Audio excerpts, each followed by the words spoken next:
Howdy folks, Doc here with Last Best Tool, and one of these tools is an $81.75 Snap-on and the other is a $2 Pittsburgh. These are Ratchet Spinners or thumb spinners. Both these are 1/4-inch drive, real simple mechanism, low torque tool. The Snap-on obviously made in the USA, the Pittsburgh made in China. Now the Pittsburgh is part of a set. Comes with 3, so you've got your 1/4, your 3/8, and your half. The set sells for $5.99. Divide by 3, you get about $2. Divide $81 by 2, you get roughly 40. So you could buy 40 of these Pittsburgh ones for the price of one Snap-on. And the big question is, what do you use it for? It's kind of an old school tool, started out a long time ago, you know, like here's an old school Snap-on. I like this. What's the number on this thing? The FRS. I actually like it better than some of the new designs, especially like if I go to the, here's an old school Snap-on and a 1/4, and then here is the new Snap-on. I kind of like the feel, that thinner rim, because that's where they really skimped on the jimping on these things, so they're kind of smooth. So if you have a narrower ring, you can bite into it with your skin a little bit better, and when you do that, then you can kind of control it. Also, if you've got a port on the back, you can run it as like a ratchet wheel, and then drive it with, or finish the job with the ratchet. So some of them have some options there. These are dedicated. Here's one. These are dedicated bit drivers or socket drivers. Simple design. Because it's low torque, even this inexpensive one, I mean, you're probably not going to tax the mechanism.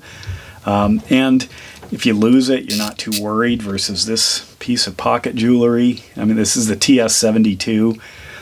$81 now? That's just crazy. But anyway, and you get 3 of them. I don't know. I was trying to think, what would you do with a 1/2-inch one? Where does that come into play? Let me know if you've got an idea. You know, and also being Chinese made, these are plastic reverse lever or switches on the top. I scratched this one up trying to figure out what it was made of. Simple design. You know, little ratcheting mechanism. I think the Snap-on might have a few more teeth. You know, with its 72, I was getting about 60 when I tried counting on this thing. It's definitely not as smooth, but I don't know if that really matters on a tool like this. If you want precision, you know, spend the extra bucks. But also, some of these small ratchets are great. And in fact, I think these probably predate, you know, when we got into these mini ratchets, or at least mini ratchets that you could count on, mini ratchets that actually had a really fine tooth count, and you could kind of trust them. In fact, you could use something like that for a spinner. Just pop the ears off. A few of my other favorites. This is a gear wrench here. This gear wrench has the spinner on a gimbal, so this actually can align up quite nicely, or you can even spin it at an angle. Which is pretty cool. I think there is a set of these available. I just have the 1/4, but it's a neat little design. Big old grippy handle. It is smooth, but with these indentations, you know, you can hang on to it and generate some decent enough force. This Koken is an excellent one. I've got it in the 3/8. Nice big old ring here. Just feels good in the hand. Reverse lever with a big click. Probably super strong. You know, you can grab it different ways, so if you come up with a use, there you go. This is another pretty cool one. This one you can actually put a bit in one end, or, you know, run a 1/4-inch socket in the other.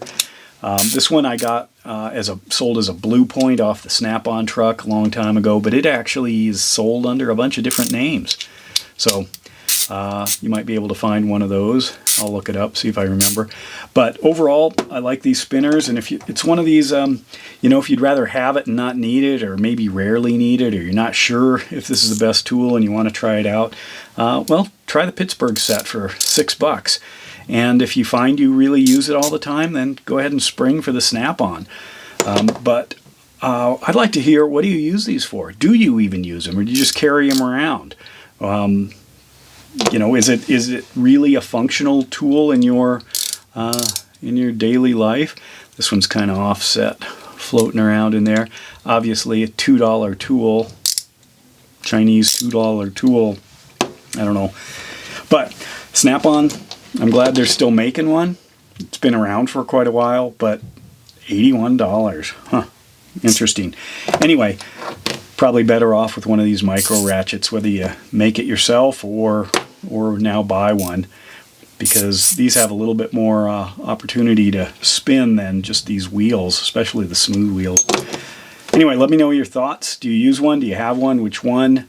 And are there any jobs where it's absolutely essential, where even one of these little ratchets, if you look at that arc, it's not that much bigger, and that radius, where these are just a go-to. Anyway, let me know. And with that, Doc out.